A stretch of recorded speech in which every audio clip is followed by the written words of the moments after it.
Hello friends, welcome to our YouTube channel. In this video I'm going to show you how you can download live wallpaper for free in your Play Store, how you can download the app.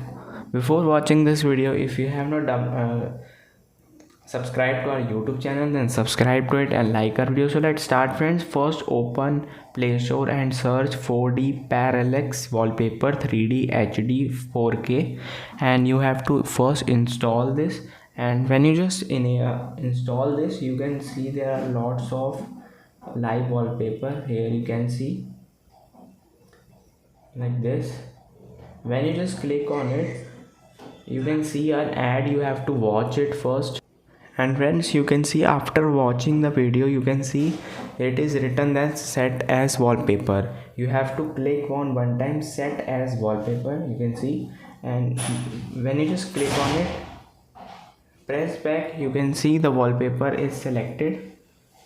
You can see it is more like 3D, you can see.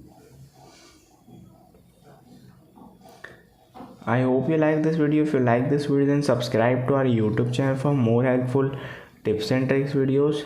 Thanks for watching.